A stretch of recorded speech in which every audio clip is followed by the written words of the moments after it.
আমি এই সনাতন ধর্মদর্শনের যে জায়গাটা আমাদের আলটিমেটলি ব্যাখ্যা করে যোগের পন্থা দিয়ে বলে যদি সুযোগ সময় হয় বলবো, তার একটা চেহারা বলছি যে আমরা তো একাডেমিক ক্লাস করছি না, ফলে সেটাই কি বলা আছে তার একটা পরিচয় বইয়ের মলাটে, যেমন একটা উপন্যাসের যেমন ভেতরের অনেক কাণ্ডর একটা জিস্টে মলাটে প্রচ্ছদে দু একটা খুব সুন্দরভাবে এঁকে শিল্পী প্রচ্ছদ শিল্পী দেখিয়ে দেন, সেটা হয়তো বইয়ের 32, 33, 35, 85 পাতায় পাবো, কিন্তু তার একটা চেহারা ঠিক তেমন ইনফারেন্স গুলো কি, ফাইনাল কথাগুলো কি, একদম ফাইনাল কথাগুলোকে একটু আগে বলছি।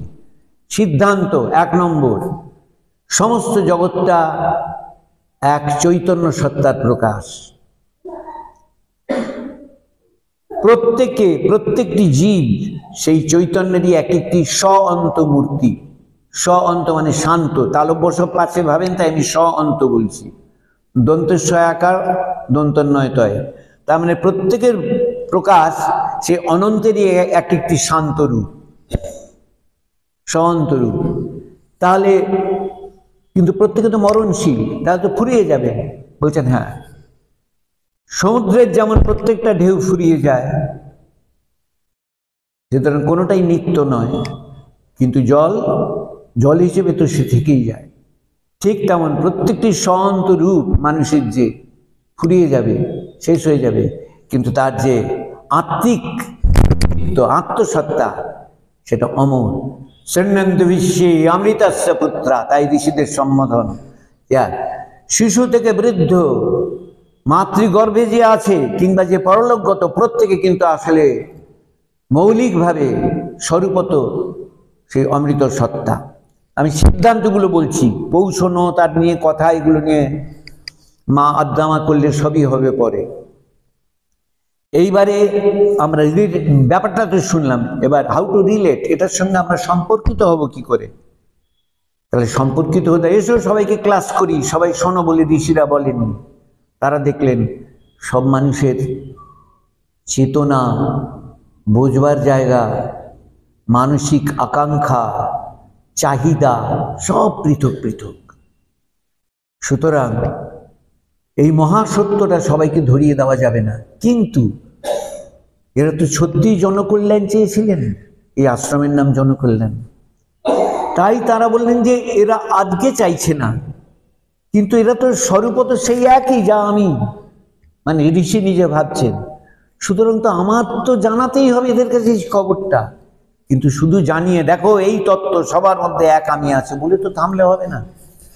সেটা মানুষের কাছে পৌঁছে দেওয়ার জন্য, সেটা মানুষকে ধরিয়ে দেওয়ার জন্য সস্নেহে সুন্দরভাবে আমাদের বাস্তবায়িত করার জন্য ব্যবস্থা রাখা দরকার। তাই ওই বেদকে নির্ভর করে, বেদের মধ্যে যে অন্তর্নিহিত দর্শন সেটিকে আশ্রয় করে অনেকগুলো ধারা প্রকাশিত হলো। আমি যা আগের আলোচনায় করিনি সেই জায়গায় এবার যাচ্ছি। তাহলে বেদের যে সিদ্ধান্ত, যেটা বললাম যে সবার মধ্যে এক অমৃত স্বরূপ অস্তিত্ব আছেন, তিনি সব জায়গায় আছেন বলাটা হলো আমাদের মামুলি ভাষা। আসলে তিনি সব জায়গায় নেই, সব কিছু তার মধ্যে আছে, তিনিই জায়গা, তিনি সব জায়গায় নেই, তার মধ্যে সব কিছু আছে। অদ্ভুত কথাটা স্থূল উদাহরণে বলা যায়, জলের মধ্যে এই রসের মধ্যে রসগোল্লাগুলো ভাসছে, রসগোল্লাগুলোর মধ্যে রস ঢুকে না, রসের মধ্যে রসগোল্লাগুলো ঢুকে। অর্থাৎ আমাদের মধ্যে তিনি আছেন না, তার মধ্যেই আমরা আছি, কিন্তু এ তো মানুষ ধরতে পারবে না। তাই বলা হলো আমাদের মধ্যে তিনি আছেন, ওটা কিন্তু প্রাইমারি বলা। আমাদের মধ্যে তিনি আছেন মনে করে মানুষের সঙ্গে মানুষ যেন ব্যবহার করে, কথা বলে, সামাজিক স্তরে সম্পর্ক গড়ে তোলে। এগুলো ভেঙে ভেঙে পড়ে বলার, আমি সিদ্ধান্তগুলোই বলছি খালি। অর্থাৎ 1 নম্বর হলো এক ব্রহ্ম আছেন, তাঁরই মধ্যে সব, তিনিই সবার মধ্যে। তাহলে মানুষের মানুষের সম্পর্ক হওয়া উচিত, আত্মিক সম্পর্ক হওয়া উচিত, যে সবার মধ্যে যে এক আমি, আমরা প্রত্যেকে সেই এক আমির অংশীদার। সুতরাং তোমরা অপরকে হিংসা করো না।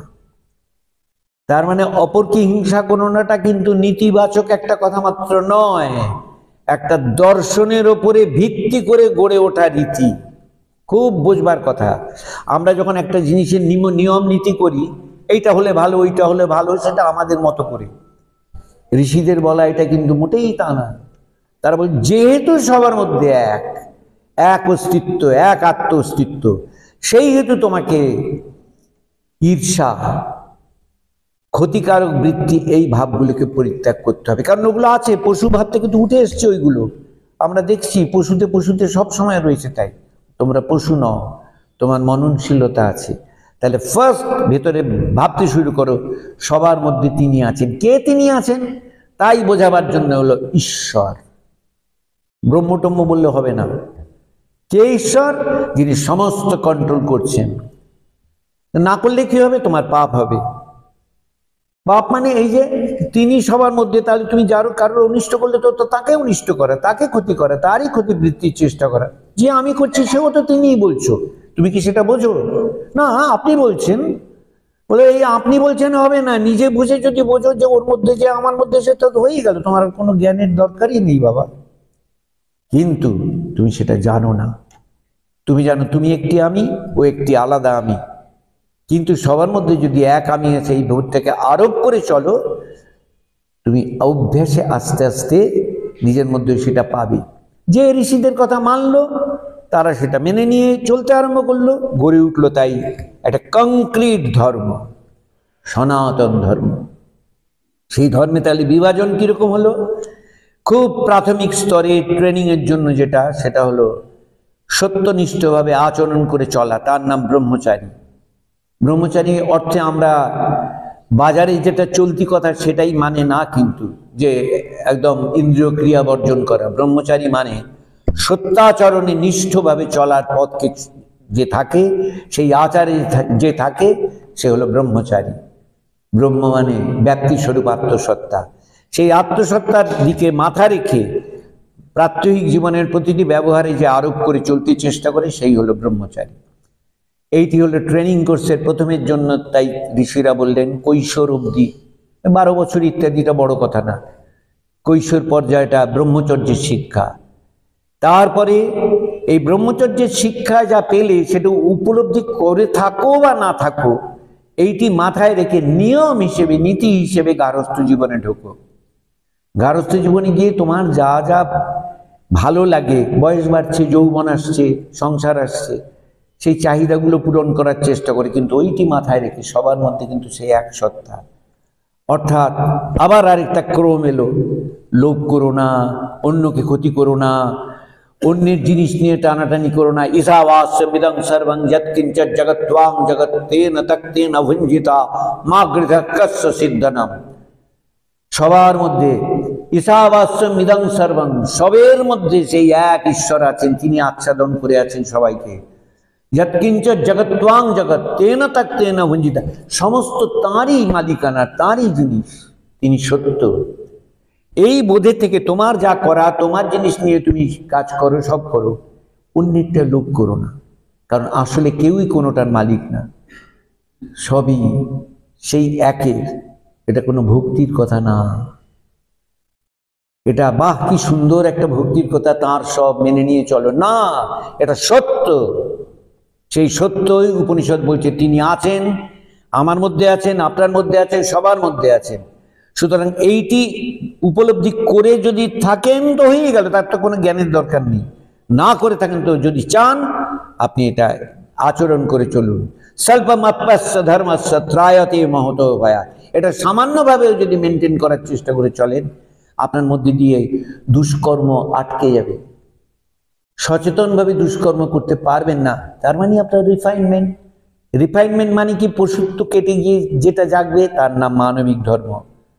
তাই আমাদের সনাতন ধর্মকে আমি আমাদের করে বলছি, কিন্তু আমি ভারতীয় কি বাঙালির জায়গা থেকে না, মানুষ হিসেবে আমাদের মধ্যে জাগলো মানবিক ধর্মের আবেদন।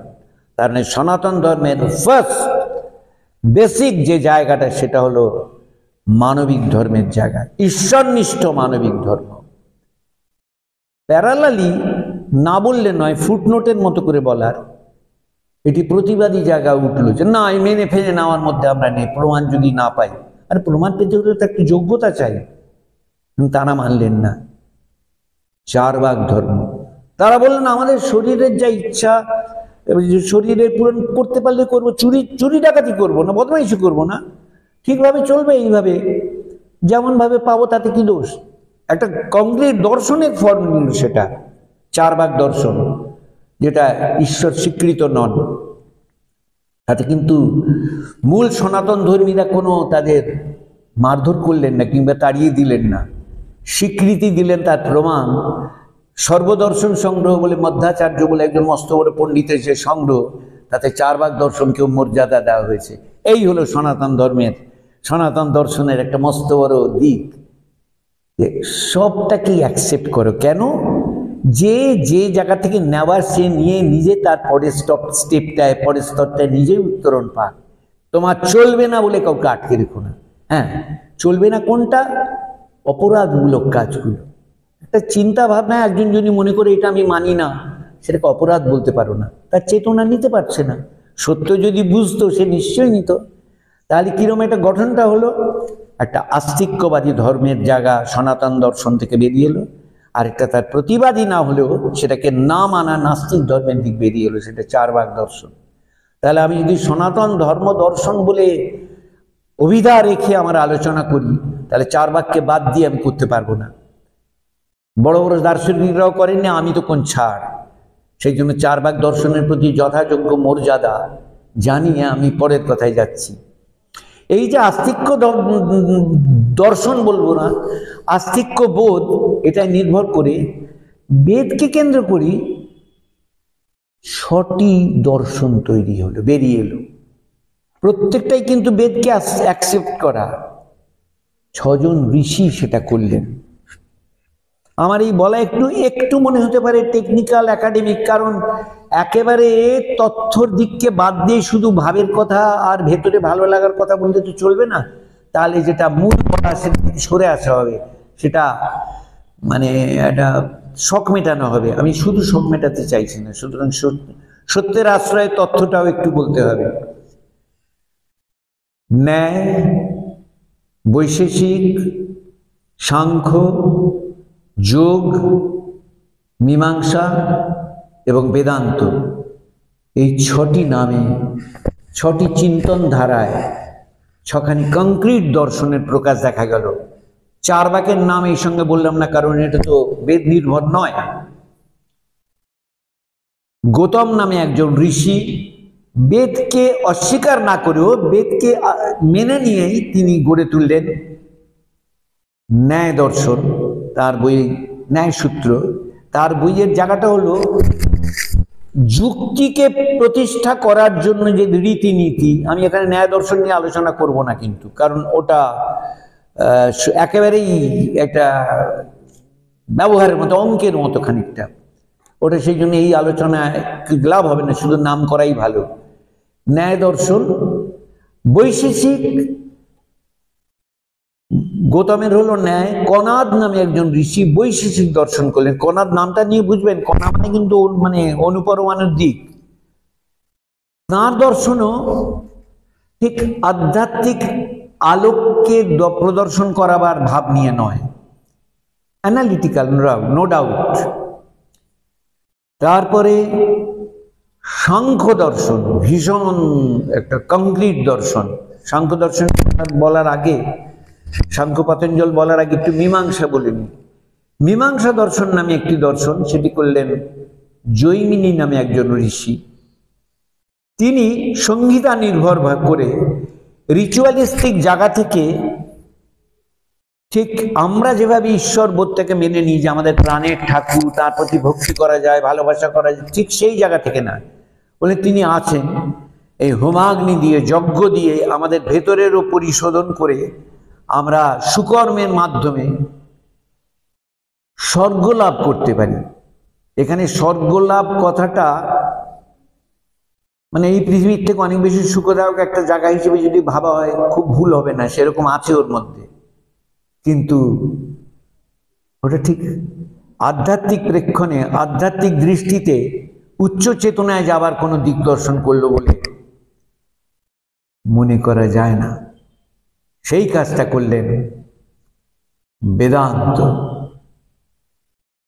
বেদান্তে তাই মানে উপনিষদ ভিত্তিক ভাবে যে দর্শনটা গড়ে উঠলো, উপনিষদের অপর নাম বেদান্ত, আগেই বলেছি, সেইটি হলো বেদান্ত দর্শন। বেদান্ত দর্শনের কথাতেই আমাদের কিন্তু পরের আলোচনাগুলো আসবে, তন্ত্র তাতে এসে যাবে। কিন্তু একটু আগে আমি সাংখ্য বলেছি, সাংখ্যর কংক্রিট জায়গাটা একটু না বললে অপরাধ হবে। সাংখ্য এবং যোগ দর্শনের রচয়িতা পতঞ্জলি, এই দুটি অত্যন্ত গভীরতা সম্পন্ন দৃষ্টিভঙ্গির বিস্তার। সাংখ্যর ঋষি কপিল, আমি ন্যায় বৈশেষিক নিয়ে বললাম না, কারণ ওগুলোর মধ্যে আধ্যাত্মিক জায়গা গায়ের জোরে টেনে বলতে হয়। আমি সামান্য পড়াশোনা করার লোক হয়ে বলছি, আমার যেটুকু দেখা আছে ওর মধ্যে থেকে বলে দেখেছেন কি সুন্দর জায়গা বলে ওরকম ধরাবার মতো আমার যা বেদান্তে আছে, যা সাংখ্যে আছে, তাতে ওটা পাশে আনা মানে রসগোল্লার সন্দেশ পাশে রেখে আমার বোঁদে দেখিয়ে বলা যে খুব ভালো মিষ্টি। সেই জন্য আমি ওটার মধ্যে ঢুকছি না। আমি কিন্তু এটা ব্যঙ্গ করছি না, আমি তুলনামূলক বোঝাবার জন্য বললাম। সাংখ্যের ব্যাপারটা হলো, পতঞ্জলি এই কপিল তিনি সাংখ্য প্রবচনে, সাংখ্য সূত্রে বলতে চাইলেন প্রত্যেক মানুষ, প্রত্যেক জীব একেবারে স্বচ্ছ পরিষ্কার আত্মন। উনি পুরুষ নাম বললেন, পুরুষ মানে বেটা ছেলে না, কিন্তু এখানে পুরুষ মানে আত্মচৈতন্য, কিন্তু প্রত্যেকে আলাদা। এরা কেউই আসলে কর্তা নয়, প্রত্যেকে জীব রূপে ঘুরে বেড়াচ্ছে প্রকৃতির চাপে পড়ে। প্রকৃতিটি কি? এটি একটি অখণ্ড প্রকৃতি, অখণ্ড সত্তা। এটি নিজের মতো করে এই পুরুষগুলোকে নিয়ে খেলা করছে। অর্থাৎ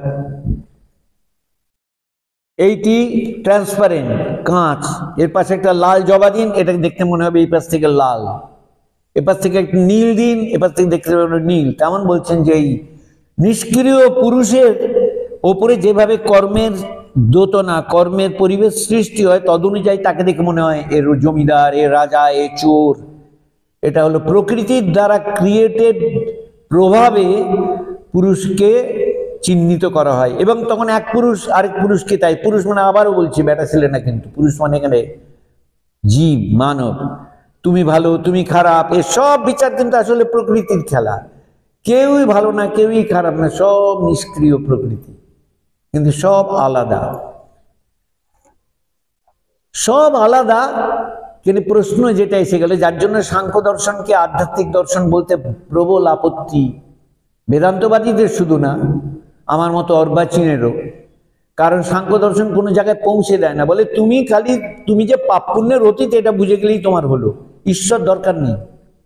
ঈশ্বর আসছেন কোত্থেকে? বলে এই যে প্রকৃতি সব করে, ওটা ছেড়ে দাও, ওই আলোচনাটা ছেড়ে দাও। আদ্যামা ওই পরমা প্রকৃতিটা কে? তিনি যে চিন্ময়ী সত্তা। সাংখ্য আদ্যা তত্ত্ব, আদ্যা শক্তি তত্ত্বটা স্বীকার করে না। তারা প্রকৃতিকে জড়া মানে চৈতন্যহীন প্রকৃতি বলে। কিন্তু এখানে বিরাট একটা ফাঁক করে হল, একটা চৈতন্যহীন সত্তা পুরুষগুলোকে, এই মানে টুকরো টুকরো আত্মাগুলোকে মোহিত করে এরকম ভাবে ভুল ভ্রান্তি করে মানুষ, পশু ইত্যাদি বানাচ্ছে, আর জগৎ চলছে, অ্যাকসেপ্টেবল না। কিন্তু যে জায়গা অবধি সাংখ্য পৌঁছে দিলে সে জায়গাটা বড় চমৎকার। বেসিক্যালি কোনো মানুষ, কোনো প্রাণী নিজের কর্তৃত্বে নেই, সমস্তটাই প্রকৃতির কর্তৃত্ব হয়। বেদান্ত এই জায়গাটাকে কাপ করে ধরে নিল, বলল যে প্রত্যেকের মধ্যে আসলে যে আত্মনটি, সেটা আসলে এক আত্মন, এক আত্মসত্তা। এই যে প্রকৃতি বলছে এই আত্মসত্তা, সেই এক আত্মসত্তারই নিজের স্বভাবের প্রকাশ ওই প্রকৃতি রূপে। অর্থাৎ কি সুন্দর একটা পরিপূর্ণ চেহারা সামনে এসে গেল। একক সত্তা নিজেকে নিজের স্বভাবে নিজেকে সাজিয়ে তুলছেন 84 লক্ষ যোনিতে। উদ্ভিদ থেকে আরম্ভ করে প্রতিটি প্রাণী তার স্বয়ং তার প্রকাশ, এবং তার মধ্যে এভলিউশনারি বিবর্তনের মাধ্যমে প্রত্যেকটি প্রজাতিতে যে আগ্রহটি ইচ্ছাটি উঠছে সেটি পরিপূরণে আরেকটি প্রজাতির সৃষ্টি হয়ে এই করতে করতে মানুষে এসে গায়ের জোরে অন্য পশুদের থেকে সে নিকৃষ্ট হতে পারে, কিন্তু বুদ্ধির জোরে মননের জোরে সে শ্রেষ্ঠ। তাই মননশীল মানুষের মধ্য দিয়ে সবচেয়ে বড় প্রকাশ হলো সেই ব্রহ্ম চৈতন্যের। তাই মানুষ সবার উপরে মানুষ সত্য, তাহার উপরে নাই, মানে প্রকৃতিগত এই লীলাগতভাবে। এই মানুষের মধ্যে কি বৈশিষ্ট্য? পশুর যে আহার নিদ্রা আর ইন্দ্রিয় ভোগের ব্যাপার সেই ক্যাপাসিটি তো আছেই, মোর ওভার মানুষ মনন করতে শিখলো, যে মনন করতে ক্ষমতা পেল যে এই যে জীবন, এই কি সব? আমি তো মনের মধ্যেও ঢুকতে পারছি। আমি যখন ঘুমহীন স্বপ্নহীন নিদ্রায়, তখন আমি কোথায় যাই? তখন তো জগৎবোধ নেই, কিন্তু তখন আমি মারা যাই না, আমি আছি অথচ জগৎ নেই। তার মানে আমার একটা এমন আমিত্ব আছে যেটা জগতের বাইরেও আছে, জগতের মধ্যেও আছে। বাবা, এ তো অদ্ভুত ব্যাপার। মানুষের কাছে সৃষ্টি হল একটা চতুর্থ সত্তার বোধ নিয়ে, তুরীয় সত্তা, ব্রহ্ম সত্তা। কি তেমন? তিনি কেমন? যিনি স্বপ্নে জাগরণে সুষুপ্তিতে থাকেন, কিন্তু সুষুপ্তিতে জাগরণের জায়গাটাকে তার কাছে ডুবিয়ে দেওয়া হয়। অর্থাৎ জাগরণ ব্যাপারটা, মন জেগে থাকলে তবেই জাগরণের দেখা পৃথিবীটা আছে। আমি জেগে না থাকলে এই পৃথিবীর বাইরে আমি চলে যাই। বাইরে চলে যাই মানে দেহ ছেড়ে না, আমার কাছে এই জাগতিক পরিমণ্ডলটা তখন আর থাকে না। আমি যদি বলা হয় তখন আমিও থাকি না, তাই থাকি না, আমি থাকি না, হয়তো মরে যাই না, আমি বেঁচে আছি। তার মানে আমার বেঁচে থাকার মধ্যে এমন একটা জায়গা আছে যেখানে জগৎবোধ নেই, কিন্তু আমি আছি। আবার জগৎবোধ আছে, তাতেও আমি আছি। আবার স্বপ্নেও যখন দেখি তাতেও আমি আছি। তার মানে আমি এমন একটা সত্তা যে জগৎবোধেও আছি, জগৎবোধের বাইরে মাঝামাঝি জায়গায় স্বপ্নবোধেও আছি, আবার জগৎহীন বোধেও আছি। কিন্তু জগৎহীন বোধটা আমি পাচ্ছি একমাত্র যখন জগৎবোধের জায়গাগুলো আমার ক্লোজ করে দেওয়া হচ্ছে, যেটার নাম নিদ্রা, সুষুপ্তি। ঋষিদের কাছে প্রশ্ন যেটা ছিল, যার উত্তর পেয়ে তারা ঋষি, আর এমনি মানুষরা জীব, তারা ঋষি না, সত্যদ্রষ্টা। যে এই যে বুঝতে পারলাম যে সবার মধ্যে এক আমি আছি, তাহলে সেই আমি বোধটা তো তার মানে সুষুপ্তিরও নয়, জাগরণেরও না, স্বপ্নেরও নয়। এই তিনটিকে পেরিয়ে এই হলো তোমার আসল আমি বোধ। তার মানে কোনো একটা স্টে করে তোমার ওটা জানার দরকার নেই। তুমি জাগরণে আছো, বোঝো এটা। এই হলো মননের শ্রেষ্ঠতম উপহার আমাদের প্রতি। বোঝো তুমি জাগরণে আছো, হ্যাঁ। তুমি স্বপ্নে আছো, হ্যাঁ। তুমি জাগরণ স্বপ্ন দুটোই নেই, সুষুপ্তিতে আছো, হ্যাঁ। এটা তুমি বুঝতে পারছো, হ্যাঁ। কোন জায়গা থেকে বুঝতে পারছো? তারপরে তিনটের অতীতের একটা জায়গা আছে যেখান থেকে তুমি বুঝতে পারছো। এটা তুমি জাগরণে বুঝতে পারছো না, জাগরণে দেখছো সব আছে। তুমি স্বপ্নে বুঝতে পারছো না, স্বপ্নে মনে হচ্ছে ওটাই সত্যি। সুষুপ্তিতে তো কিছুই বুঝছো না, একমাত্র ভালো ঘুমোচ্ছি বোধ ছাড়া। কিন্তু এই যে তিনটে হচ্ছে, এটা বুঝছো কিনা? হ্যাঁ, বুঝছি। কোন কোন কোন জায়গাটা থেকে বুঝছো? এই তিনটেকে ডিঙিয়ে বুঝছি, বলে এই হলো তোমার আসল জায়গা। তার মানে সবের মধ্যে আছো, কিন্তু সবের কোনোটার মধ্যে নেই। তার মানে তুমি এগুলোর অতীত সত্তা, ওগুলোর মধ্যে আছো। এটা আমি আজকের ভাষায় একটু সিনেমার পর্দা দিয়ে বলতে পারি। একটা পর্দার উপর সিনেমা হচ্ছে, দেখা যাচ্ছে হিরো হিরোইন ভিলেন সব ঘুরছে, পর্দার পেছনে চলে গেলে দেখছেন কিছু নেই, ছবিটা বন্ধ করতে দেখছেন কিছু নেই, আবার যখন চলছে দেখছেন সব আছে। তাহলে আমার প্রশ্ন, যখন হিরো হিরোইন ভিলেন আগ্নেয়গিরি জল নদী সব আছে, তখনই কি পর্দাটা ওই সাদা একরকম নেই? কি উত্তর হবে? হ্যাঁ, তখনও সাদা একরকমই আছে। কারণ একরকমই আছে, তার কারণ ছবি বন্ধ হলেই আর ওটা নেই, ওটা দেখা, তার মানে ওটা আগে থেকেই এরকম সাদাই আছে। আমাদের মধ্যেও তাই। আমরা যে যাই হই, যার যেই বয়সী হোক, পুরুষ হই, নারী হই, বাচ্চা হই, বুড়ো হই, মরণাপন্ন হই, সদ্যজাত হই, সবার মধ্যে এক আমি সর্বদা, সব সময়ের জন্য। তাঁরই নাম ব্রহ্ম চৈতন্য। আত্মচৈতন্য। সেইটিতে কবে আমি বুঝবো, মানে জাগরণে বুঝবেন? কোনোদিন জাগরণকালে বুঝতে পারবেন না, কারণ তখন তো জগৎ এসে যাবে সামনে। স্বপ্নে বুঝবেন, স্বপ্নে তো স্বপ্নের দৃশ্য দেখবেন। সুষুপ্তিতে তো কিচ্ছু বুঝবেন না, তাহলে কখন বুঝবেন? মননে। তাই শ্রবণ, এই শুনছেন, এটা মনন, নিদিধ্যাসন, নিজের মধ্যে সেই অনুভবে থাকা। সামনে দিয়ে ঝড় বাদল যাই হোক, ওই অনুভবটা স্থির যখন, তখন সেই অনুভবটাই দেখা যায়, শুধু থাকে। তাই নাম সব সমাধান হয়ে যাওয়া দশা, সমাধি।